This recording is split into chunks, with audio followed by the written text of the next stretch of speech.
उसके रिस्क को किसी तरह से नुकसान पहुंचाने की कोशिश करेगा ताकि मेरा रिस्क बढ़े, दूसरों के नंबर कम आए ताकि मैं फर्स्ट आ जाऊं। कि एक शख्स हज़रत मूसा अलैहिस्सलाम के पास आया और कहा कि अल्लाह से जाके बोलो कि मुझे और रिस्क नहीं चाहिए, मेरा रिस्क बंद कर दे, बहुत हो गया।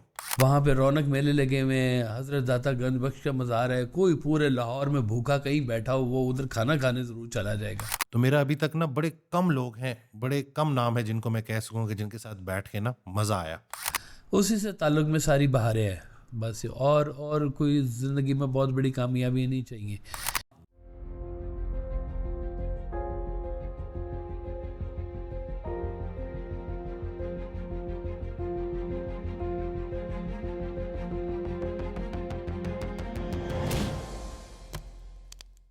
अस्सलाम वालेकुम।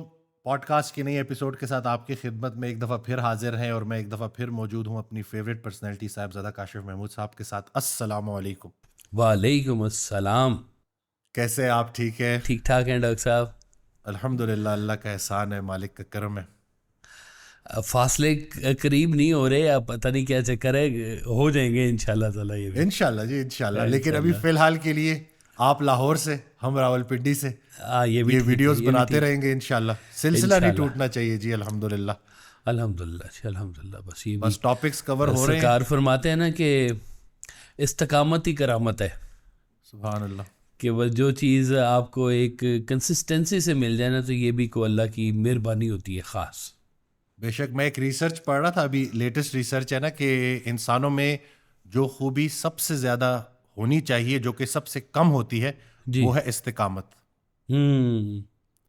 तो बस ये जो बात हो गई ना कि इस्तिकामत में ही करामत है, तो बेशक बस बेशक, यही इसी अगर में नसीब हो करामत जाए है। तो बड़े हमारे मसले हल हो जाएं। और वो जो हम जिसको सही मानों में जो कहते हैं ना कि कामयाबी हर हम्म। लिहाज से दीन और दुनिया की, तो उसमें इस्तिकामत का होना बड़ा ज़रूरी है। अल्हम्दुलिल्लाह अल्हम्दुलिल्लाह जी, बिल्कुल अल्हम्दुलिल्लाह। ठीक थी, बिल्कुल ठीक थी। आज टॉपिक की तरफ आते हैं। जी। आज का जो टॉपिक है वो है मुकाबला। जिधर वाह। भी नज़र उठा के देखें, घर के बाहर, घर के अंदर मुकाबले ही चल रहे हैं। और हज़रत वासिफ़ अली वासिफ़ रहमतुल्लाह अलैह का बड़ा प्यारा जुमला है कि मुकाबले की इंतहाई शक्ल मैदान जंग है। बिल्कुल ऐसे ही है जी, बिल्कुल ऐसे ही है जी। हम लोगों को ना जी ये बात कहीं बहुत शुरू से ही बचपन में कान में डाल दी जाती है कि मुकाबला करो, मुकाबला। और वो सरकार फरमाते हैं कि कुछ लोग जो है ना वो समझते हैं कि जब आप इस दुनिया में आए हैं ना तो आपने इंसानों से मुकाबला ही करना है। इंसानों से क्या, बल्कि हर चीज़ से मुकाबला करना है। हमने रोज़गार के लिए मुकाबला करना है, हमने पहाड़ की चोटियों को सर करना है, हमने फ़लाने टास्क पूरे करने हैं, हमने लोगों से सबकत लेके जानी है, और रोज़गार के लिए हमने लोगों को नीचा दिखाना है। और उसकी वजह ये बताई हुई है कि शायद ना हम लोगों का इंसानियत के ऊपर से ना भरोसा उठ चुका हुआ है, सच्ची बात बताऊं मैं। क्योंकि ये हमने शायद कहीं ना अंदर एक फ़ैसला कर लिया हुआ है कि इंसान जो है ना वो इंसान का इस्तेहसाल करेगा, इंसान इंसान को नुकसान पहुंचाएगा, इंसान इंसान को बेइज्जत करेगा, इंसान इंसान से रिज्क छीनेगा। इंसान जो है ना वो यानी कि जो उसकी नेगेटिव बातें आपके जहन में जो आ सकती हैं ना, वो इंसान ही इंसान के साथ कर भी रहा है। और हमारे जहनों में ये बात कहीं पुख्ता भी हो गई हुई है कि हम लोग ने इन ये जो जिसको अशरफुल मखलूक़ात अल्लाह ताला ने कहा है, वो शायद इंसानियत के हर शर्फ को जो है ना वो तबाह करता जा रहा है। हालांकि इसमें बड़ी खूबियां हैं, बड़े इसके मकामात हैं, बड़ी चीज़ें हैं, लेकिन एक दूसरे को देख के ना वो हमारे साहब कहा करते थे कि वो दूसरे का मुंह लाल देख के तो अपना मुंह चपेड़ों से लाल कर लेना, थप्पड़ मार मार के लाल कर लेना कि भाई हम भी बड़े सेब खाने वाले लोग हैं, हाँ हमारा चेहरा भी बड़ा लालियों से भरा हुआ है। भाई अल्लाह ने नहीं दिया आपको, मत इसके ऊपर इतना फोकस करो। वो जैसे सरकार फरमाते थे ना कि वो हसद तो है ही सिफली, तो रश्क भी जो है ना वो कहते थे कि ये भी कोई अच्छी चीज़ नहीं है, सूफिया कराम के हवाले से। वो कहते थे रश्क भी आप उसकी सिफ्त को कह रहे हैं कि वो हमें दे दो। अल्लाह ताला ने आपको जो आपकी अपनी सिफात दी हैं उसी को खोलने का, उसी को उजागर करने का क्यों नहीं सोचते, दुआ क्यों नहीं मांगते उस चीज़ के लिए। वो कहते हैं कि इंसान तो शायद कहता है कि जी मैं तो पैदा ही इसलिए हुआ हूँ कि मैंने हर पत्थर से टकराना है।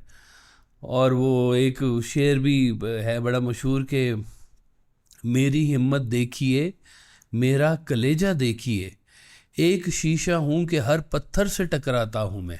वाह। तो वो शायद ना हम लोगों ने ये सोच रखा हुआ है कि जनाब हमने हर पत्थर से टकराना है और फिर हमने वो गिले की डोमेन में चले जाना है और हमने जनाब वहाँ से अपने आप को, हम समझते हैं शायद एक दूसरे से मुकाबला करना हमारे लिए तरक्की का बायस है और हम एक दूसरे को वो नीचा दिखाने के लिए किसी को, जैसे कहते थे ना कि वो एक बचपन में सिखाते थे कि ये एक लाइन लगी हुई है, इसको हाथ लगाए बगैर इसको अपने छोटा करना है। तो क्या कहते थे कि वो उसके ऊपर ना एक बड़ी लाइन खींच देते थे, हाँ ये अब छोटी हो गई थी, उसके मुकाबले में ये छोटी लाइन बन गई थी। तो इस तरह से करके जी हमने छोटे बड़े का जो है ना वो एक कंसेप्ट जो है ना वो पहले से तैयार करके रखा हुआ है। वो मुझे चचा की बात याद आ गई, जब चचा जा रहे थे ना बाहर जॉब के सिलसिले में, तो सरकार वैसा आपने कहा था कि मेरी एक बात याद रखना, जब भी तुम आओगे तुम्हारा हमसाया तुमसे ज़्यादा अमीर होगा। अल्लाह अकबर। तो वो हमेशा ही होगा, आपसे ऊपर कोई ना कोई होगा, ज़रूर होगा। सही बात है। आपसे ज़्यादा हसीन भी कोई ना कोई होगा, ज़रूर होगा।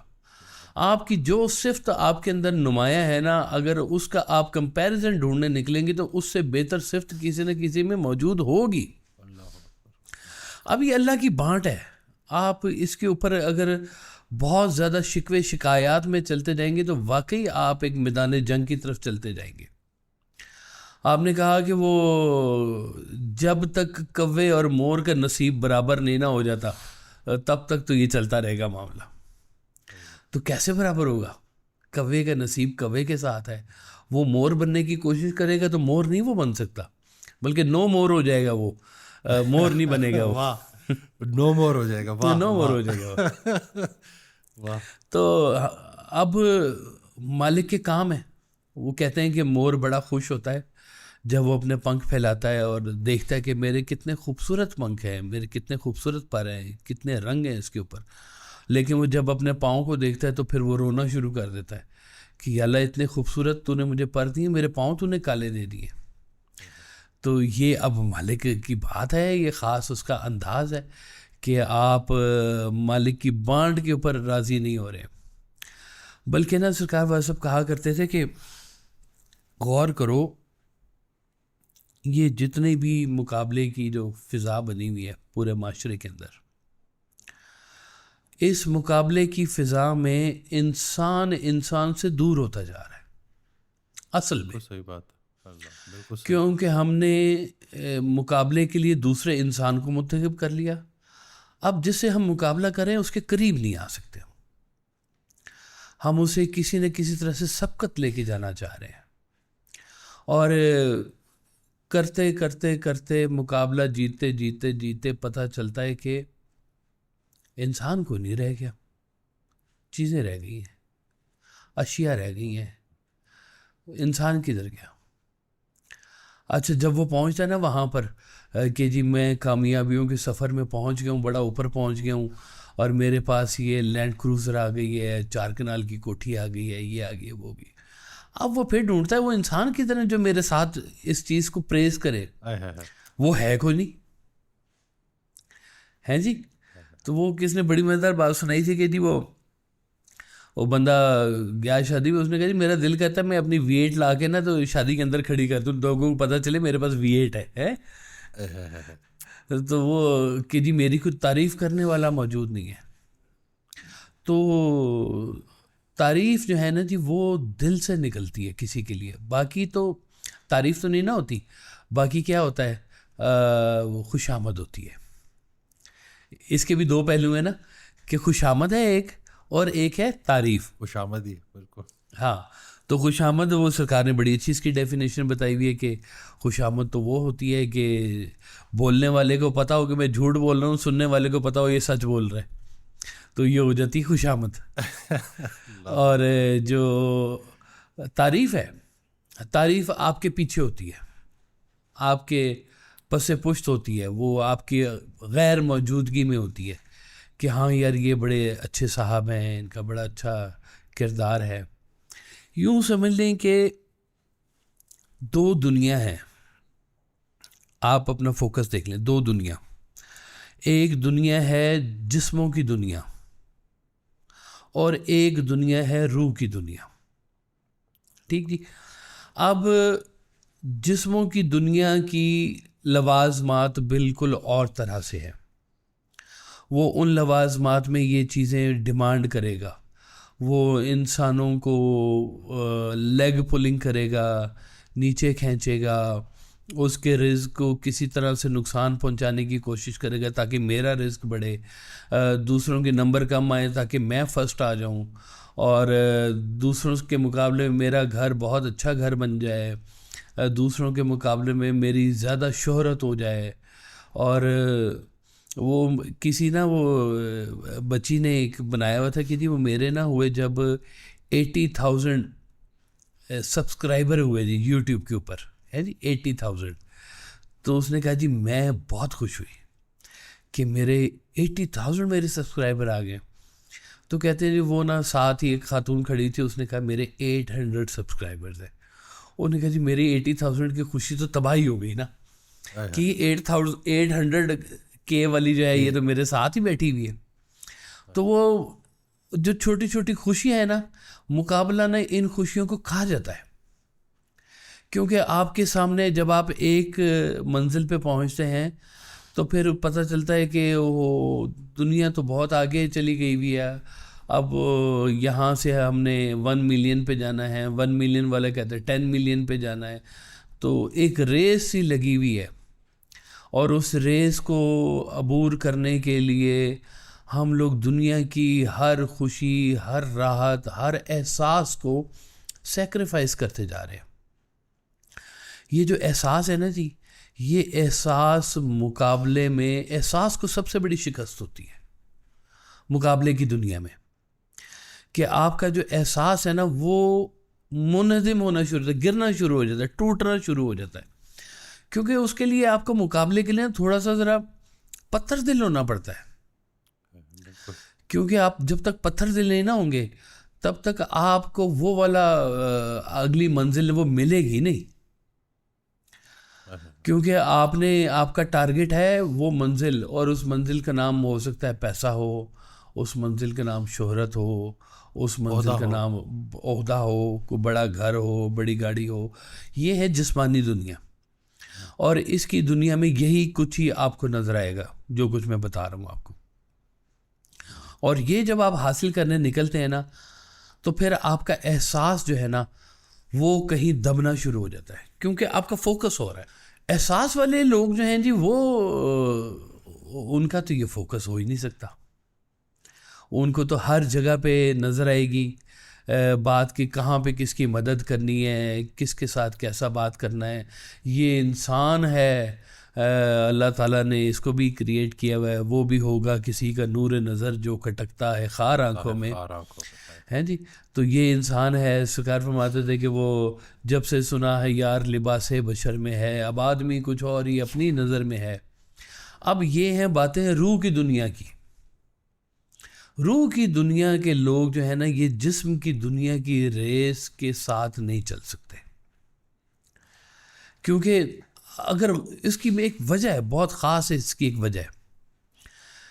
इन एंड आपको ना ये बात बहुत खुले तरीके से समझ में आ जाएगी कि अल्लाह ताला को आपके अमीर गरीब होने से कोई फ़र्क नहीं पड़ता। बिल्कुल, आप अमीर हैं या गरीब हैं इससे अल्लाह ताला को कोई फ़र्क नहीं पड़ता। हाँ, आपको फ़र्क पड़ता है, आप इस फ़र्क के पीछे भागते हैं कि गरीबी भी जो है ना जी वो बड़ी बुरी चीज़ होती है, और गरीबी में आसाइशें नहीं मिलती हैं। वो देखें जी कितना है, अब वो हमने ना वो क्या कहते हैं देखते रहते हैं ना एनिमेशंस वाली फिल्म जो आती रहती हैं, तो कभी होता है कि जी वो ना इसकी रूह उसके बीच में चली गई है जी, और वो उसकी रूह इसके बीच में आ गई। अब बॉडीज़ बदल ले, आप इसको ऐसे कर लें कि एक मुवाजना ही कर लें जी, कि एक अमीर आदमी है, उसकी रूह एक गरीब आदमी चली गई, और एक गरीब आदमी है, उसकी रूह एक अमीर आदमी में चली गई। जब ये रूहें जाएंगी ना एक दूसरे के जिस्म में, तो दोनों ना पनाह मांगेंगी अल्लाह की, अल्लाह ताला किधर भेज दिए, किस हाल में मुझे डाल दिए। मैं अपने जिस्म में बहुत खुश था, मुझे तो पता ही नहीं था। जो अमीर आदमी है ना, उसके अपने प्रॉब्लम्स हैं, उसके साथ तन्हाइयाँ हैं, उसके साथ बेबसियाँ हैं, उसके साथ महरूमियाँ हैं, उसके पास पैसा है लेकिन उसके पास बाकी कुछ नहीं है, क्योंकि बाकी कुछ हो तो पैसा नहीं हो सकता। टारगेट्स हैं उसके अपने, उसने उसके अपने टारगेट्स हैं, सारे के सारे उसके अपने बने हुए। तो गरीब को तो सिर्फ एक ही चीज़ नज़र आ रही होती है ना, पैसा। तो गरीब को जब ये पता चले ना कि इसके साथ कितनी बीमारियां जुड़ी हुई हैं, कितनी मुश्किल से वो रात को नींद की गोलियां खा के सोता है, और कितने मामलात से वो गुज़र है, कहाँ कहाँ उसने झूठ बोले हैं, कहाँ कहाँ पे उसने गरीबों का इस्तेसाल किया है, कहाँ कहाँ पे उसने माशरे को, फितरत को और हर चीज़ को उसने रोनते हुए वहाँ तक पहुँचा हुआ वो। तो वो कहेगा कि या अल्लाह मुझे ना वो वापस उसी में अपनी पुराने जिस्म में भेज दे, मुझे ये वाला जो घर है मुझे पसंद नहीं आया, रूह को वो घर नहीं पसंद आता।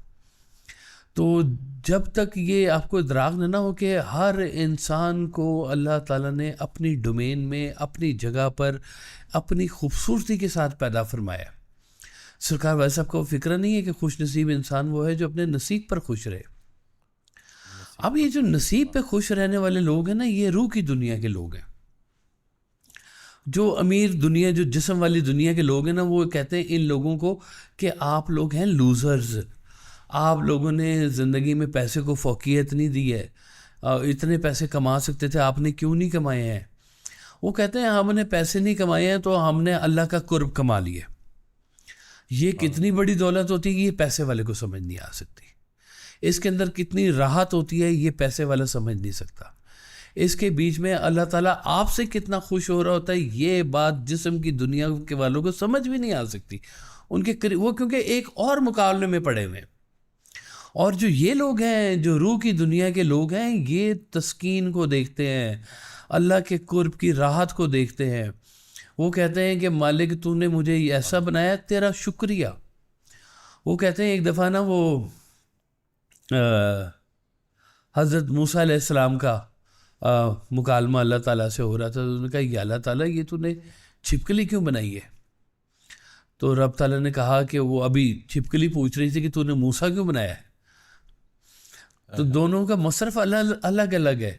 जब आप कंपैरिजन करने जाएंगे तो आपको बात समझ में नहीं आएगी कि ये क्यों है और वो क्यों है। वो जैसे है, जहाँ है, वही उसकी खूबसूरती है, और ये बात समझने की ज़रूरत है।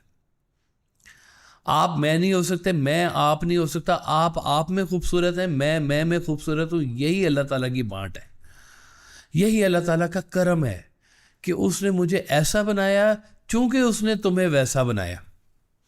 अगर मैं अपने आप को तस्लीम कर रहा हूँ तो मैं आपके भी उस अल्लाह ताला के हुक्म को तस्लीम करूँ कि अल्लाह ताला ने आपको ऐसे बनाया, और इस बात पे खुश हो जाऊँ मैं। तो वो मुझे याद है वो अशफाक साहब जो थे ना जी, वो कहते हैं एक दफ़ा जा रहे थे कहीं पे स्पीच देनी थी आर्कियोलॉजी डिपार्टमेंट के हवाले से। तो उन्होंने सरकार को फ़ोन किया और कहा कि जी वो मैं जा रहा हूँ, तो मुझे कोई एक फ़िक्रा इनायत फरमाएं या कोई बात मुझे बताएं कि आर्कियोलॉजी से रिलेटेड ना। तो आपने वो जो फ़िक्रा इनायत फरमाया, आपने कहा कि तारीख़ में शाही महल्लात को वो मकाम नहीं मिला जो तारीख़ में सोनी के कच्चे घड़े को मिला है। वाह सुभान अल्लाह, वाह। तो तारीख़ी महल्लात जो हैं वो तो चमकादड़े हैं, वहाँ पर जाके देखें, यकीन करें।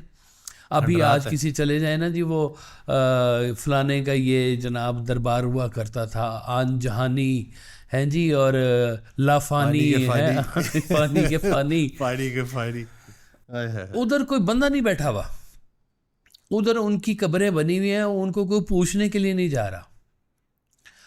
वो कहाँ गए वो लोग, वो जो इंसान की खोपड़ियों पर बैठकर तो शाही हुक्मनामे फरमाया करते थे।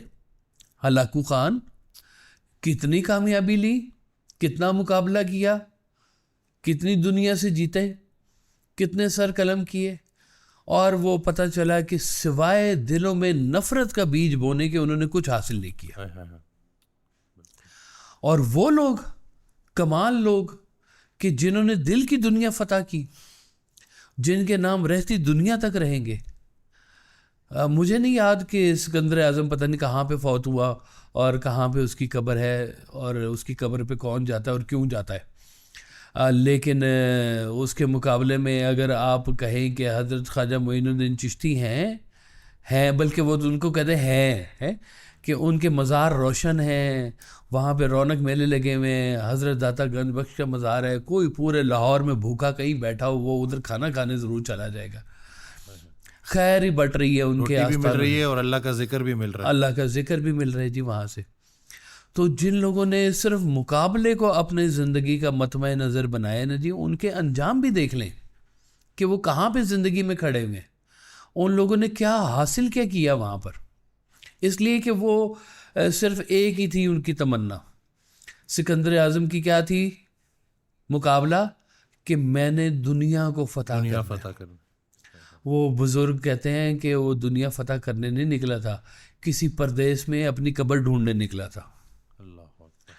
वो अपने अजीज़ों में फौज भी नहीं हो सका है, पता नहीं कहाँ उसकी कब्र बन गई, किधर उसकी फतूहात थी, क्या था।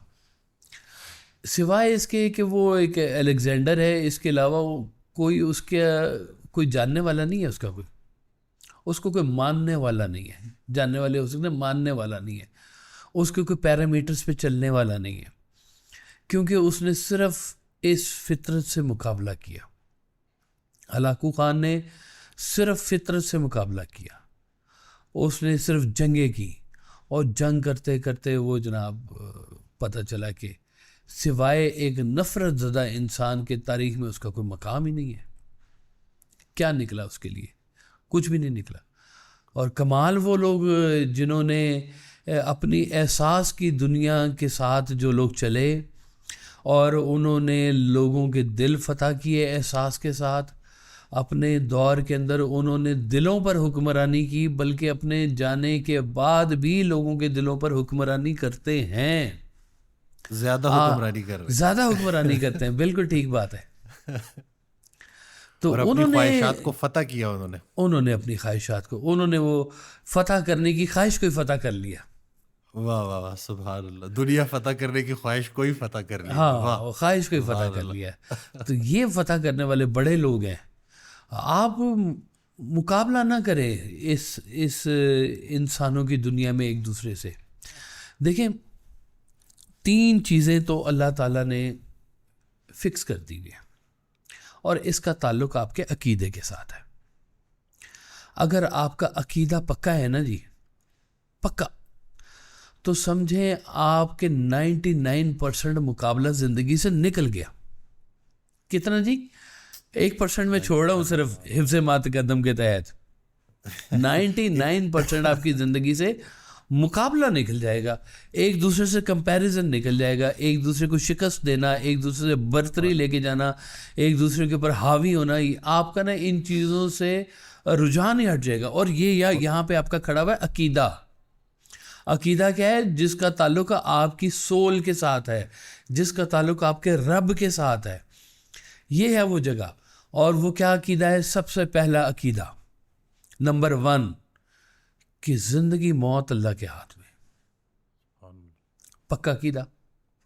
हमें पक्के तौर पे ये बात पता है कि हमने जिस वक्त आना है इस दुनिया में, हमने उसी वक्त आना है, जिस वक्त हमने जाना है हमने उसी वक्त जाना है। ना कोई हिफाजत हमें जाने से बचा सकती है, ना कोई केयरलेसनेस हमें जल्दी भेज सकती है। हमने उसी वक्त ही जाना है जिस वक्त अल्लाह ताला का हुक्म है। वो हज़रत सुलेमान अलैहिस्सलाम का वाक़या है कि वो एक शख्स भागता हुआ ना आपके पास आया, उन्होंने कहा कि जी वो मुझे ना यहाँ से कहीं दूर भेज दें आप। तो उन्होंने पूछा क्या हुआ है? उन्होंने कहा जी वो मुझे ना आज इज़राइल अलैहिस्सलाम नज़र आए थे और बड़ा मुझे घूर के देख रहे थे, तो मुझे आप मेहरबानी करें यहाँ से कहीं दूर भेज दें। उन्होंने कहा किधर भेजें? उन्होंने कहा मुझे हिंदुस्तान भेज दें। उन्होंने कहा चल, जिनकी ड्यूटी लगाई वो हिंदुस्तान पहुँच गया। वो हिंदुस्तान पहुँचा तो इज़राइल इस्लाम पहले खड़े हुए थे वहाँ पे, अस्सलाम वालेकुम। तो उन्होंने कहा मैं तो हैरान हो रहा था इस बात पे कि अल्लाह ताला ने तुम्हारी ज़िंदगी लेने की जो जगह हिंदुस्तान लिखी हुई है, तुम उधर क्या कर रहे हो वो इतनी दूर के मुल्क में? तो मैं हैरान हुआ इस बात पे कि तुम्हारा टाइम इधर का लिखा हुआ है तो तुम उधर फिर रहे हो। तो वो उधर से वो अपनी मौत के पास पहुंच गया, है ना जी। तो वो क्या कहते हैं कि मौत का एक दिन मुअय्यन है, नींद क्यों रात भर नहीं आती है। तो जब हमें ये बात पता है कि मुअय्यन है हमारी ज़िंदगी का वक्त, तो सरकार वैसा फरमाता था कि वो पिस्तौल ख़रीदते हो तुम अपनी हिफाजत के लिए, और पिस्तौल की हिफाजत पे तुम खुद बैठ जाते हो। पिस्तौल तुम्हारी ज़िंदगी नहीं बचा सकती। इंसान सारी ज़िंदगी फिर पिस्तौल की हिफाजत करता रहे, पिस्तौल की हिफाजत ही करता रहे तो नहीं है, गन रखेगा, ये करेगा, क्यों? मैं महफूज हो जाऊं। ज़िंदा रहने की ख्वाहिश में इंसान मुर्दा हुआ चलता जा रहा है जी। और वो पता है कि ज़िंदगी तो हाथ से ऐसे निकल रही है जैसे रेत है आपके हाथ में, जितनी ज़ोर से पकड़ेंगे वो रेत उतनी ज़ोर से निकलती जाएगी, और अपने वक्त पे वो खाली हो के रहनी है। मुझे वो टारगेट से याद आ गया हज़रत की बात ना, उसका मफहूम था कि दुनियादार टारगेट सेट करता है और फिर हज़रत इज़राइल अलैहिस्सलाम के टारगेट का शिकार हो जाता है। बिल्कुल ठीक बात है जी, सुभान अल्लाह। बिल्कुल टारगेट्स वही रह जाते हैं और फिर आखिरी टारगेट है वो यही है, और यही कुछ ही होना है डॉक्टर साहब, इसमें तो कोई दो राय ही नहीं है। सबको पता है कि ये मौत का एक दिन मुअय्यन है, हमें एक टाइम के लिए भेजा गया है, एक टाइम के लिए आया गया है। अल्लाह ताला ने कुरान पाक में फरमाया कि मैंने तुम्हें कबीलों और शोबों में पैदा फरमाया ताकि तुम्हारी शनाख्त हो सके। इसके अलावा इंसान की आपस में जो है वो मुकाबले की तो कोई बात ही नहीं रहती।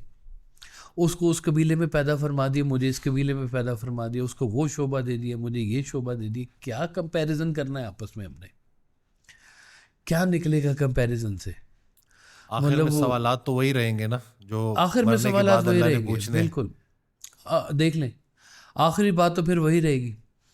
और अकीदा नंबर 2 के इज़्ज़त शोहरत अल्लाह के हाथ में, इज़्ज़त ज़िल्लत दोनों अल्लाह के हाथ में है। अब ये दोनों चीज़ें अगर अल्लाह के हाथ में हैं तो दुनिया से क्या लेना है? जिसके हाथ में उसे रुजू करो। जिंदगी और मौत अल्लाह के हाथ में, इज्जत जिल्लत अल्लाह के हाथ में। हाँ जी, पीछे रह क्या गया? फिर पीछे रह के गया तुम्हारा। और तीसरे नंबर पे रिज्क तुम्हारा अल्लाह के हाथ में। अल्लाह अकबर, सुभान अल्लाह। ये तो तारी दौड़ ही खत्म कर दी। दसो जी, इस दौड़ का मुकाबला है क्या? फिर मुझे जरा आप गौर करके बताएं। वाह, आपके हाथ में क्या है?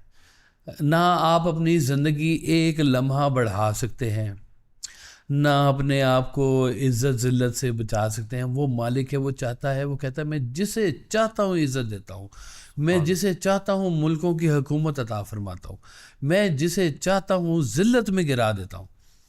वो जिसे चाहे जो मर्ज़ी करे, वो मालिक खालिक है। आप इंसानों की दुनिया में एक दूसरे से क्या निकाल रहे हैं? ना आप वक्त से ज़्यादा बढ़ा सकते हैं आपके बहुत ज़्यादा पैसे, ना आप को बहुत ज़्यादा इज़्ज़त अफजाइयाँ अपनी कर सकते हैं, और ना कोई बहुत ज़्यादा आप रोटी कमा सकते हैं। जितनी मालिक ने लिखी है वही लिखी हुई है, वही आपके पास आके रहनी है। बहुत ज़्यादा करना क्या है सिवाय इसके कि हम देखें, अल्लाह ताला ने वो कहते हैं कि फ़रिश्तों से बेहतर है इंसान बनना, मगर इसमें लगती है मेहनत ज़्यादा। तो वो तो कहता है कि जी मेरे पास तो फरिश्ते थे बेबहा, मेरी इबादत करने वाले, वरना तात के लिए कुछ कम न थे कर वो बयां। तो हमें तो यहाँ भेजा गया है कि हम यहाँ पे उस एहसास के साथ अपने मालिक की बनाई हुई इस रानाई दुनिया को देखें, गौर करें इस कायनात के ऊपर। बार बार कुरान में कहा गया गौर करो, कायनात के ऊपर गौर करो, इसके अंदर जो क्या क्या राज तुम्हारे लिए लिखे हुए हैं। किताब इलाही के ऊपर कहा गया गौर करो, इसके अंदर से अपने लिए हदायत ढूंढो, मुत्तकी हो जाओ और मुत्तकी हो जाओ, अल्लाह के रास्ते पे और ज़्यादा चलना शुरू करो और अल्लाह की खिदमत करना शुरू करो, इंसान की खिदमत करना शुरू करो, अंबिया अलैहिस्सलाम की पैरवी करते रहो चुप करके। तो मुकाबला पता नहीं लोग किस चीज़ का कर रहे हैं। वो हज़रत वासिफ़ अली वासिफ़ रहमतुल्लाह अलैह का बड़ा प्यारा जुमला है कि लोगों से जो तुम्हारा सलूक है असल में वो अल्लाह से सलूक है। यानी कि अगर आप लोगों से मुकाबला कर रहे हो तो असल में आप अल्लाह से मुकाबला कर रहे हो, और खालिक और मखलूक का क्या ही मुकाबला हो सकता है। लोग ये नहीं समझते ना कि जब अगर अल्लाह ने किसी को इज्जत दे दी तो मैं कौन होता हूँ उस पर सवाल करने वाला। वाह वाह, अल्लाह ने किसी को रिस्क दे दिया तो मैं कौन होता हूँ सवाल करने मैं कौन होता हूँ जी। वो आप अपने रिस्क के मालिक से बात करें, जो करने वाली बात है। अपने मालिक से ताल्लुक़ बनाएं और गहरा बनाएं और अपनी रूह की दुनिया को और खोलें। देखें, हम लोग कोशिश कर सकते हैं रिस्क कमाने के लिए, कहा गया है कोशिश करते रहो, अच्छी बात है, रिस्क कमाते रहो। अब ये रिस्क जितना मालिक ने लिखा हुआ है वो तुम तक आके रहेगा।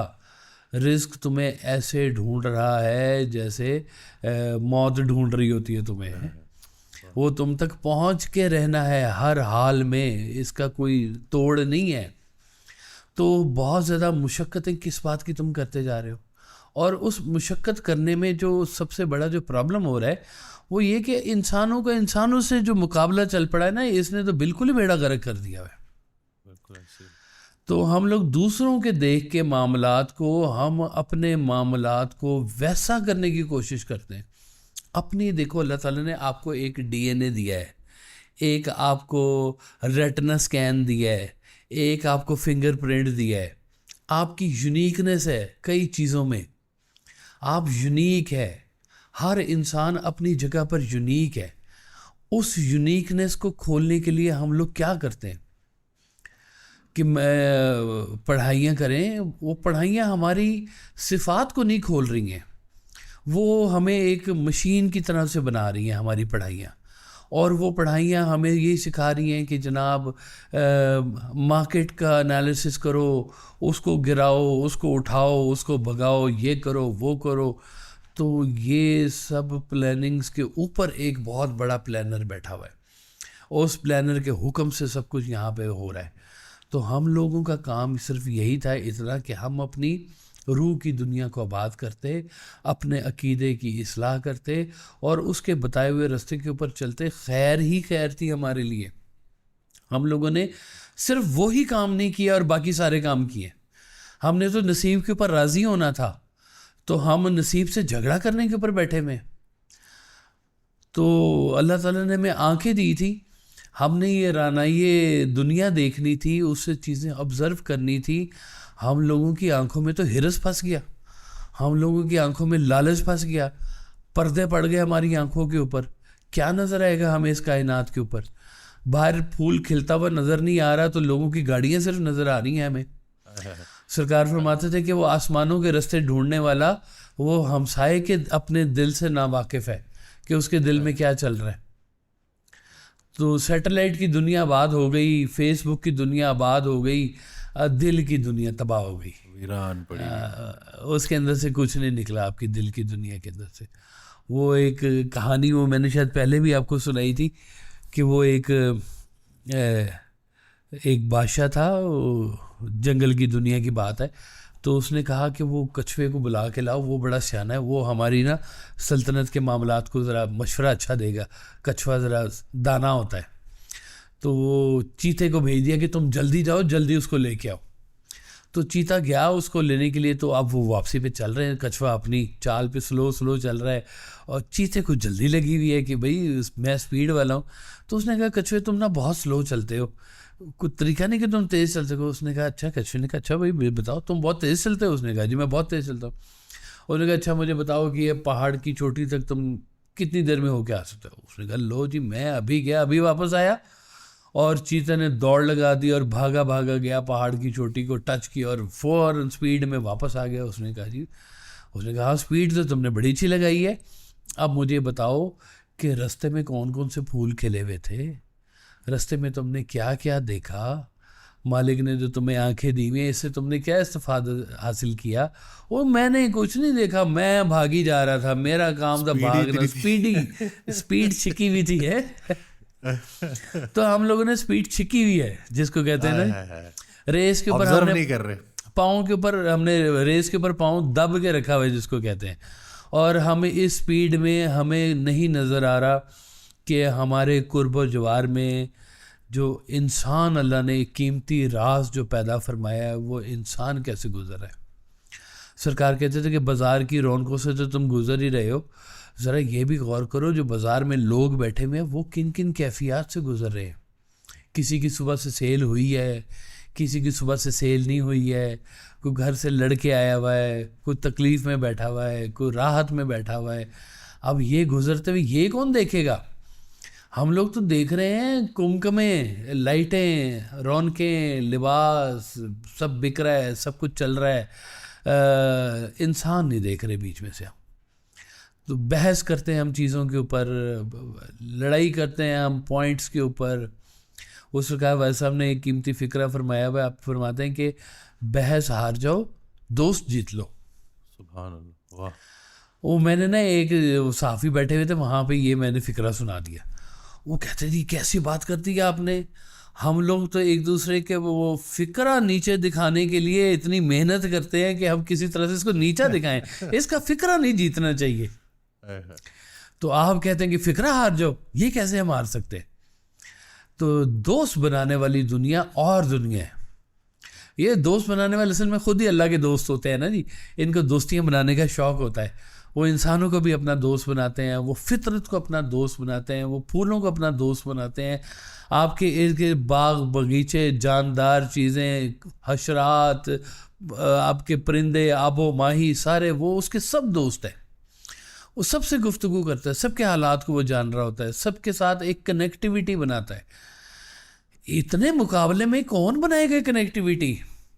यहाँ तो हमारे मोबाइल के सिग्नल कनेक्टिविटी नहीं सही दे रहे, तो दुनिया की कनेक्टिविटी कहाँ से पूरी होगी।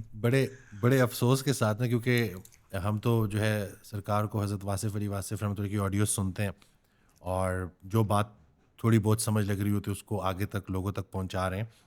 तो मेरा अभी तक ना बड़े कम लोग हैं, बड़े कम नाम हैं जिनको मैं कह सकूँ कि जिनके साथ बैठ के ना मज़ा आया। और जब भी किसी वो जो दुनियावी तौर पे कामयाब इंसान है ना उसके साथ बैठा ना, मैंने एक ही पैटर्न रिपीट होते देखा कि जिनको हम कामयाब कहते हैं, दुनिया वाले कामयाब कहते हैं, 20-25 मिनट तो सिर्फ अपनी तारीफ है कि मैंने ऐसे किया, फिर मैंने ऐसे किया, फिर उन राहों से गुजरते गुजरते मैं यहाँ तक पहुँचा, फिर मेरी ये अचीवमेंट, फिर मैं, अब देखो मेरा ये, मैं जब तक वो 15 मिनट गुजरते हैं ना, हाँ जी, तो हमारा बल्ब जो है ना रूहानी बल्ब वो टिमटिमाना शुरू हो जाता है कि बैटरी लो हो गई अब है, बैटरी लो हो गई है कि भाई कोई बड़ी बात करो, कोई खैर की बात करो, कोई अल्लाह के रसूल सल्लल्लाहु अलैहि वसल्लम की बात करो, कोई अता की बात करो। तुम अपनी मर्जी शामिल करा के उसमें खता कर रहे हो।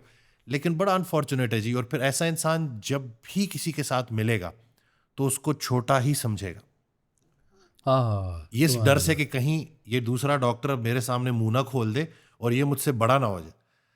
हालांकि हम एक दूसरे के साथ मुकाबले के लिए थोड़ी बैठे हैं, हम तो बैठे हैं कि कुछ एक दूसरे से सीख सकें, कोई एक खैर की बात कर सके। तो बस जी क्या करे जी, ये और इन्हीं को लोगों ने हीरो बनाया हुआ है, इन्हीं को यही आइडियल बने हुए लोगों के। जनाब सरकार वाले साहब का एक कतरा कतरा कुलजुम किताब है, उसका पहला फिक्र है कि किसी चीज़ को छोटा समझने के लिए ज़रूरी है या उसे दूर से देखा जाए या गुरूर से देखा जाए। अल्लाह, हम दोनों काम कर रहे हैं। हम गुरूर से भी देख रहे हैं और दूर से भी देख रहे हैं, करीब नहीं ला रहे किसी को, क्योंकि करीब आने में ना खदशा है कि चूँकि इंसान आ गया, ओहो इंसान तो इंसान को डसता है, इंसान इंसान को नुकसान पहुंचाता है, इंसान इंसान से गद्दारी करता है। तो एक वो मैंने कहा ना कि हमारा जो फेथ है ना इंसानियत के ऊपर, वो फेथ ही शैटर्ड हुआ है। हम लोगों ने फैसला कर लिया हुआ है कि हर इंसान बुरा है, हर इंसान गलत है, हर इंसान दूसरे को किसी तरह से नुकसान पहुंचाएगा। और वो बीच में जो बात थी ना कि इंसानियत की खिदमत करना, इंसान को बदगुमानी से ना देखना, इंसान के करीब रहना, ये रब ताला के अशरफुल मखलूक़ात है, इसको उस हवाले से देखना। चूँकि अब रूह की दुनिया आबाद नहीं है ना, तो जब रूह की दुनिया आबाद ना हो तो वो देखें मुकाबला जो है ना, मुकाबला कुछ लेना चाहता है। गौर करें, हर मुकाबला ना कुछ लेना चाह रहा है कि सारे बैठे हुए हैं और मुकाबला चल रहा है, और मुकाबले का इनाम है उसका कोई है, वो इनाम लेना है जिसने है, और वो सारे मुकाबले में बैठे हैं, लेना चाह रहे हैं। और जो मोहसिनीन है वो एहसान करना चाह रहे हैं, वो देना चाह रहे हैं। मुकाबले की रवायत है लेना, और इंसानियत की रवायत है देना। वाह। तो दोनों में आप फोकस करें, किधर खड़े हुए हैं। आपका मंशा ज़िंदगी में लेते ही जाना है या कोई देना भी है किसी को। अब देने वाले की जो है ना, वो उसको ये नहीं चाहिए होता कि या अल्लाह ताला मुझे तू इतने दे तो मैं इतने दूंगा। वो कहता है जो है वो मैं दे रहा हूँ, मेरे पास अच्छा ख्याल है, मैं आपको अच्छा ख्याल दे रहा हूँ, मेरे पास पैसे होंगे मैं आपको पैसे भी दे दूँगा, मेरे पास हाथ वाली हिम्मत है तो मैं जाके किसी की खिदमत कर दूँगा। तो एहसान करने वाले मोहसिनीन जो हैं, रब ताला मोहसिनीन को बड़ा पसंद फरमाता है। हम लोगों ने ये सोचना छोड़ दिया है कि रब ताला किसे पसंद फरमाता है। हम ये देख रहे हैं कि यहाँ पे इंसान जो रब की शक्ल इख्तियार किया है वो क्या पसंद फरमाता है। उसको तो पसंद आएगी दुनिया में रहने वाले लोग, दुनिया के तरीके, दुनिया के फार्मूले, गाड़ियों से बड़ी गाड़ी, पैसों से बड़े पैसे, कोठियों से बड़ी कोठियाँ। तो बीच में से हकीकत क्या है कि इंसान अपने कद की हद में कैद है, उससे बड़ा नहीं हो सकता। अंदाज़ा लगाए, वाह सुभान अल्लाह, 5 फुट 6 इंच का रहेगा इतना ही रहेगा, इससे ऊपर नहीं जाएगा। तो ये उसकी औकात है। तो फार्मूले हैं उसके बहुत बड़े बड़े। ओहो, केटू सर करनी है उसने, वो कर लो, केटू सर कर लो भाई, मना किसने किया है। केटू सर करते करते ये दुनिया को बिल्कुल जो है ना छोड़ ना जाओ। ये असल में तो दुनिया यहाँ पर है। कहाँ कुरान पाक में कहा है कि जाओ जाके केटू सर करो? किसको कहा है? रब ताला ने खोलने, ऑब्जर्व करने को कहा है। हर चीज़ें पड़ी हैं तुम्हारे सामने, तुम झंडा तो लगा दो कि जाके कोए मालिया पे, लेकिन दिलों में झंडे लगाने वाले लोग भी तो अभी मौजूद है ना जी। वो एवें नहीं पे दीवे बल दे, एवें नहीं पे झंडे हल दे, रोज़ियाँ वालियाँ कब्रां दे विच तेरे इश्क दी सल गई है। वो दिलों को फतह करने वाली मखलूक अभी मौजूद है, और वो इस मुकाबले से बाहर है, ये जिस मुकाबले में दुनिया पड़ी हुई है। आप दोनों का रिजल्ट देखें, एंड रिजल्ट क्या है। मुकाबले वाले दुनिया का रिजल्ट जो है ना वो बहुत क्रॉनिक नज़र आता है। यकीन करें, ज़्यादातर वो लोग आइसोलेशन में नज़र आते हैं, ज़्यादातर वो लोग डिप्रेशन में नज़र आते हैं, ज़्यादातर वो लोग दवाइयाँ खाते हुए नज़र आते हैं, ज़्यादातर वो लोग इंसानियत से दूर ही नज़र आते हैं, चूँकि उन्होंने अपने आप को कैद कर लिया कि हम इतने अमीर हो गए हैं कि कोई इंसान हम तक आएगा तो हमसे कोई चीज़ मांगेगा, हमने तो चीज़ें देनी नहीं है, देंगे तो हम अमीर कैसे रहेंगे। हम किसी के लिए, किसी ने आके हमसे औकात के हिसाब से पैसे मांग लिए, क्या करेंगे हम। ओहो, इंसान को दूर रखो, ये जो है ना ये बहुत फितना है, ये कुछ मांग लेता है, ये कुछ नुकसान दे देता है, ये इससे दूर रहो। और वो बेचारे तन्हाई में, वो सरकार फरमाते थे कि गुर्बत के डर से इंसान पैसा कमाता है, और पैसा खर्च इसलिए नहीं करता कि गरीब हो जाए, और पैसे के मौजूदगी में वो गरीबों वाली ज़िंदगी गुजार रहा होता है। अंदाज़ा करो। हर दुनियादार गरीब होने से डरता है, और हकीकत यह है कि हर दुनियादार गरीब है। गरीब ही है क्योंकि वो पैसे खर्च नहीं सकता। उसने वो बैंक बैलेंस बनाना है, और उसको सिर्फ उसने इंजॉय करना है, मेरा इतना बैंक बैलेंस है। खर्च करेगा तो कम हो जाएंगे, क्या करेगा फिर वो तो फिर बड़ा मसला पड़ जाएगा उसके लिए। इसलिए वो दुनिया से दूर होना शुरू हो जाता है और कम पैसे खर्चता है। वो मैं अभी ना गया हुआ था कराची, तो एक वो वहाँ पे मौलवी साहब आए तो कहते हैं मैंने ना एक बड़ी कोई एक्सपेंसिव गाड़ी लेनी थी, अल्लाह ने तौफीक दी हुई थी मुझे, तो मैंने सोचा कि मैं एक्सपेंसिव गाड़ी ले लूँ।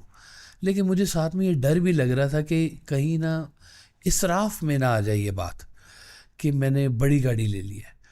तो कहते हैं मैंने एक हदीस मुबारक पढ़ी कि आप फरमाते हैं कि जैसे तुम हो अपने आप को वैसा दिखाओ भी, कि अगर तुम मालदार हो तो तुम अगर अच्छी चीज़ इस्तेमाल कर सकते हो तो करो, और ये अल्लाह की नाशुक्री है कि तुम अमीर होते हुए गरीबों जैसा ढोंग करो।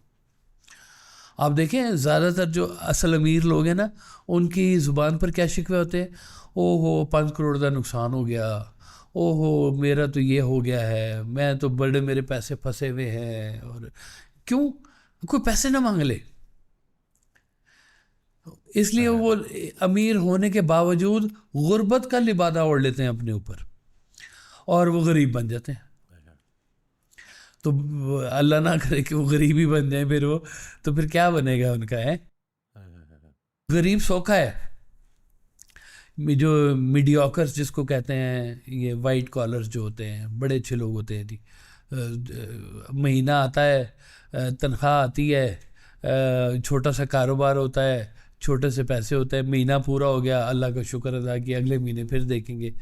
वो कहते थे कि वो सरकार कहते थे, कोई तनख्वाह वाले जो होते हैं ना, वो कहते हैं 15 तारीख को पूछे ना कि जी क्या हाल है, तो वो कहेगा जी बराबरों में चल रहा है जी मेरा हाल। उन्होंने कहा जी बराबरों में क्या मतलब? वो कहते जी अगली तनख्वाह उतनी दूर है जितनी पिछली गुजर गई है, यानी कि 15 तारीख आ गई। बराबरों में चल रहे हैं जी आजकल हम है। तो अल्लाह ताला से जो है ना जी, दुनिया मांगने से पहले बड़ा सोचना चाहिए। आप फरमाते थे कि हम लोग जो हैं वो बेसिकली अल्लाह ताला से वो सब चीज़ें मांग रहे हैं जो हमें अल्लाह ताला से ही दूर कर रही हैं। मांग किससे रहे हैं? उससे मांग रहे हैं कि अपनी हमारी बसात नहीं है ना हम इतना ले सकें, तो हम फिर ना वो प्रेयर्स करते हैं अल्लाह से, उन चीज़ों की प्रेयर करते हैं कि जो चीज़ें हमें उससे ही दूर कर रही हैं। तो हम वो चीज़ें नहीं मांगती जो उसके करीब करती हैं हमें। अब यहाँ पे ये वो जो मैंने कहा ना कि दो दुनियाएं हैं, रूह की दुनिया और है और जिस्म की दुनिया और है। जिन चीज़ों से जिस्म की दुनिया ज़्यादा आबाद होती है, उन्हीं चीज़ों से रूह की दुनिया कमज़ोर होना शुरू हो जाती है, और जिन चीज़ों से रूह की दुनिया ताकतवर होती है, उन चीज़ों से जिस्म की दुनिया कमज़ोर होना शुरू हो जाती है। तो आप अगर बैलेंस भी कर लेना कि ये भी कर लें वो भी कर लें, चलो फिर भी कुछ ठीक है। लेकिन हमने तो यकलख्त वो रूह की दुनिया को और अपने अकीदे और फेथ की दुनिया को ना टाटा बाय बाय कर दिया हुआ है कि बस खैर है, कोई बात नहीं, वो देखेंगे। तो देख लेना भाई, आ जाएगा वो दिन भी आ जाएगा कि जब तुमने यतीमों के माल खा खा के तुमने अपने आप को बड़ा किया, जब तुमने झूठ बोल बोल के अपने बैंक बैलेंस भरे हैं, जब तुमने फ़लाँ को नुकसान पहुंचा के ये पैसे इकट्ठे किए हैं, जब तुमने फ़लाँ भाई को मारा था इसलिए कि तुम्हारे अकाउंट में पैसे आ जाए, तो ये सब कुछ देख लोगे तुम भी। तो जान लेना यहाँ पे अकीदा आपका बचा रहा है आपको, क्योंकि उसको अकीदे वाले बंदे को पता है कि मैंने जो कुछ करना है ना, ये जो की 300 अगे आनी, दूध दा दूध पानी दा पानी, जो बोगे वो काटोगे, इसके अलावा कुछ नहीं है तुम्हारे पास।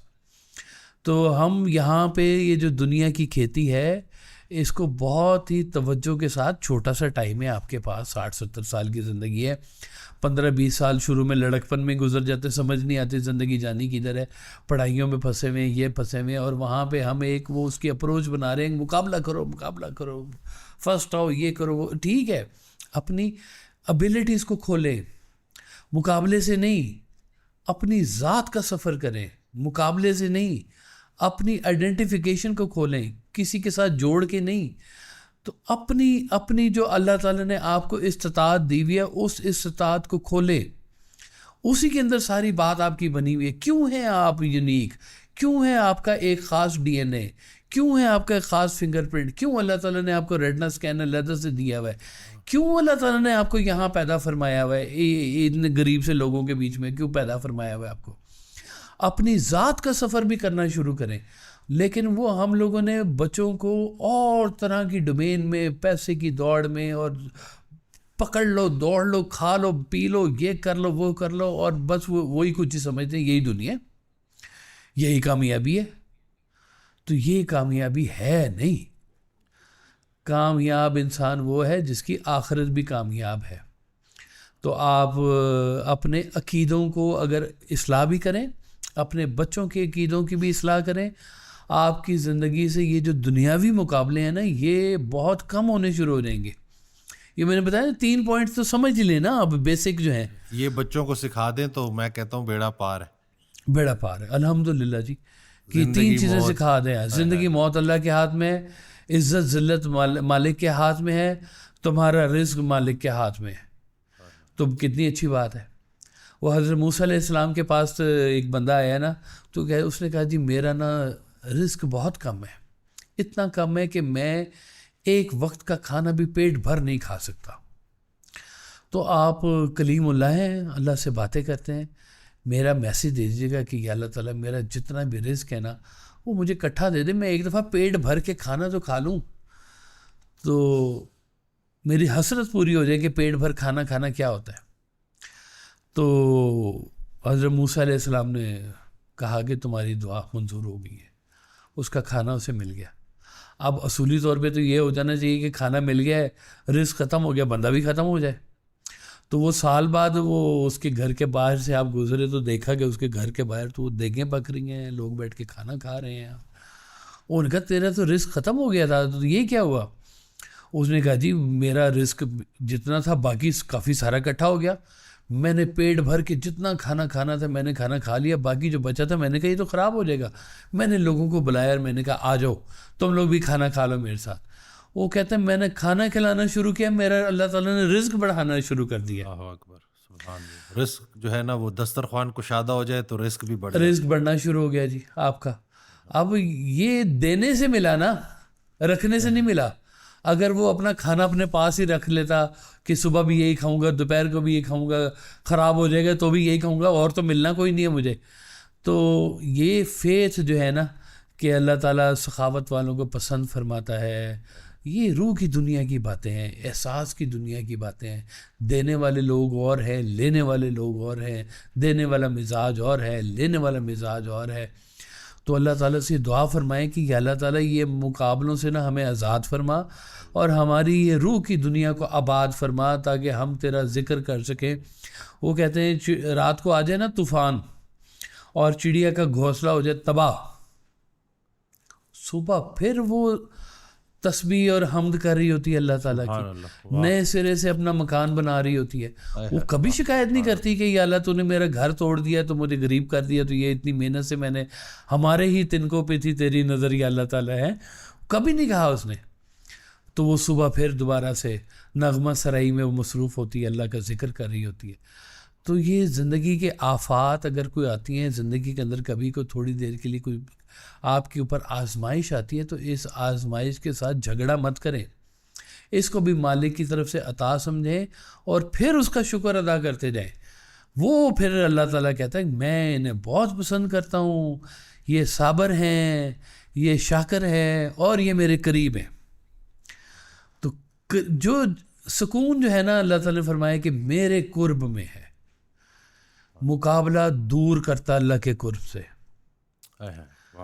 आपको सुकून नहीं मिलेगा जब तक आप मुकाबले की दुनिया में ठहरे हुए, जिस्म की दुनिया में ठहरे हुए। यहाँ पे आपको अल्लाह का कुर्ब नहीं मिल सकता। जब आप रूह की दुनिया में आएंगे और खालिसतन अल्लाह के ज़िक्र में जाएंगे, आप अल्लाह का कुर्ब महसूस करेंगे और आपको सुकून कल्ब अता होगा। ज़िंदगी के अंदर आपको शांति मिलेगी, आपके अंदर ठहराव पैदा होगा। अमल करके तो देखें, अमल करके देखिए कितना सुकून है, कितनी राहत है। तो वो मैं एक जगह बैठा हुआ था, तो वो एक डॉक्टर साहब आए मेरे पास, तो कहते हैं कि आप क्या करते हैं आजकल? मैं कहा जी मैं तो बस आराम ही करता हूँ, यहाँ बैठा हुआ हूँ, अल्लाह का शुक्र अदा कर रहा हूँ। उन्होंने कहा जी काश हमें भी ये ज़िंदगी मिल जाए। और मैं कहा लोग तो आपको बड़ा फैसिनेट करते हैं, आप इतने बड़े डॉक्टर हैं तो ये है, कहते हैं ये सुकून नहीं मिलता। अल्लाह। तो मैं कहा जी ये सुकून ना फिर वो अल्लाह ताला के ज़िक्र से और सिर्फ इंसान की खिदमत से मिल सकता है। और किसी की नज़र हो जाए, अता हो जाए आपके ऊपर, किसी की मेहरबान का है, वो सरकार का वो सुनाते हैं ना बड़ा खूबसूरत के, मैं निर्गुनिया गुन नहीं जानी। निर्गुनिया कहते हैं जिसके पास कोई गुण ना हो, है कि मैं निर्गुनिया गुण नहीं जानी, एक धनी के हाथ बिकानी, चाहे हंसाए चाहे रुलाए, चाहे मोहे चित्त से भुलाए, राजी रहूंगी जी में ठानी, मैं निर्गुनिया गुण नहीं जानी। तो वो तस्लीम और रज़ा का खेल है। चुप करके ज़िंदगी गुजारें, जो मालिक ने आपको दिया शुक्र अदा करें और उस शुक्र में लोगों को भी शामिल करें। अल्लाह आपकी ज़िंदगियों में बहुत आसानियाँ पैदा कर देगा, अल्हम्दुलिल्लाह। और कोई गल पूछनी है तो दसो मैं। मुझे वो एक शेर जो है सरकार ने ऑडियो में सुनाया था कि मैं बना रहा हूँ जो आशियाँ, इसे बर्क बनकर जला भी दे, मेरी सारी कायनात निसार हो, कभी मेरे उजड़े चमन में आ। वाह वाह वाह, सुभान अल्लाह सुभान अल्लाह। ताल्लुक की बात है, ये भी देख लें कैसी खूबसूरत बात है कि फिर उसी को कहा है कि उसी को बुलाया अपने यहाँ, दुनियादार नहीं आ सकता यहाँ पे। बड़ी प्यारी बात है, बड़ी प्यारी बात उन्होंने समझाई कि अगर कोई बड़ा प्यारा दोस्त आपकी कोई चीज़ तोड़ देना तो आपको दुख नहीं होता, वही अगर कोई अजनबी तोड़ देना तो आपको बड़ी तकलीफ होती है। तो जब अल्लाह के साथ ताल्लुक हो ना और अल्लाह उस ताल्लुक में आपकी कोई चीज़ तोड़ दे तो आपको फिर तकलीफ नहीं होती, आप राजी रहते हैं। बेशक बेशक। बनाने वाला भी वो है, तोड़ने वाला भी वो है, बेशक। मेकर भी वो है, मेक करने वाला भी वो है, ब्रेक करने वाला भी वो है, रीमेक करने वाला भी। अल्लाह, हाँ बिल्कुल बिल्कुल, अल्हम्दुलिल्लाह। सुभान अल्लाह। उसी से ताल्लुक में सारी बहारें हैं बस, और कोई ज़िंदगी में बहुत बड़ी कामयाबी नहीं चाहिए। ये ताल्लुक मिलना बहुत बड़ी अपने अंदर कामयाबी है।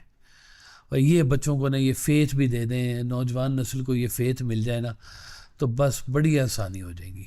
अभी आपने वो हज़रत मूसा अलैहि सलाम का वाक़या सुनाया, तो अभी रिसेंटली ना मैंने एक गैर मुस्लिम की ज़ुबान से ना वो वाक़या सुना ना कि एक शख्स हज़रत मूसा अलैहि सलाम के पास आया और कहा कि अल्लाह से जाके बोलो कि मुझे और रिस्क नहीं चाहिए, मेरा रिस्क बंद कर दे, बहुत हो गया। तो जाने लगे तो आगे एक और शख्स मिला जिसके जिस्म पे सिर्फ एक कपड़ा था। तो उसने कहा कि हज़रत मूसा अलैहि सलाम से कि आप जाएं और अल्लाह से बोलें कुछ तो दे दे। वाह। तो जब वो अल्लाह के पास गए और पहले शख्स की अर्जी पेश की कि वो कहता है कि मेरा रिस्क बंद कर दे, तो अल्लाह ने जवाब दिया कि उसको बोला मेरा शुक्र अदा करना बंद कर दे, मैं रिस्क बंद कर दूँ। हाय हाय हाय, वाह वाह। और उस दूसरे को मैसेज दो कि मेरा शुक्र अदा करना शुरू कर दो, मैं रिस्क कुशादा कर दूंगा। सुभान अल्लाह। तो वो वापस गए और उस शख्स को बोला कि तुम जो है ना रिस्क शुक्र अदा करना बंद कर दो तो तुम्हारा रिस्क बंद हो जाएगा। तो उस शख्स ने जवाब दिया कि मेरा तो एक एक बाल अल्लाह की जो है सनात में डूबा हुआ है, मैं शुक्र कैसे अदा करना बंद कर दूं, मैं ये नहीं कर सकता। सुभान अल्लाह। दूसरे शख्स के पास गए और कहा कि तुम शुक्र अदा करना शुरू कर दो। तो उसने कहा किस चीज़ का? इस एक कपड़े का शुक्र अदा करो। कहते हैं कि एक तेज़ हवा चली और वो कपड़ा भी उड़ गया। वाह वाह वाह वाह। तो ये फार्मूले तो बड़े सिंपल है, लेकिन बड़े सिंपल है और ये आपके अकीदे के साथ जुड़े हुए हैं। ये कभी इस रूह की दुनिया की चाशनी भी चेक करके देखें, क्या लुत्फ है इसके बीच में है। अल्लाह अकबर, सुभान। वो दिल बुझ गए हैं डॉक्टर साहब लोगों के, वो कहे क्या लुत्फ अंजुमन का जब दिल ही बुझ गया। दिल ही बुझ गया। हाँ, अंजुमन सजाए बैठे हुए हैं और अंदर से बिल्कुल खोखले होके बैठे हुए हैं। दिल की दुनिया आबाद करें, रौनकें लगें, कोई आपके अंदर भी कोई मस्ती सरमस्ती आपके अंदर आए, उसका शुक्र की बहारें आए आपके अंदर। बस दुआ ही कर सकते हैं, अपने लिए भी दुआ करते हैं और उम्मत के लिए, कौम के लिए भी दुआ करें। बिल्कुल। आमीन। जज़ाकल्लाह खैर। मैं उम्मीद करता हूँ इस वीडियो से आपको फ़ायदा मिला होगा। कोई टॉपिक जिसके ऊपर आप वीडियो बनाना चाहते हैं तो कमेंट ज़रूर कीजिएगा। हमें दुआओं में याद रखिएगा, अपना बहुत ख्याल रखिएगा। अल्लाह हाफ़िज़।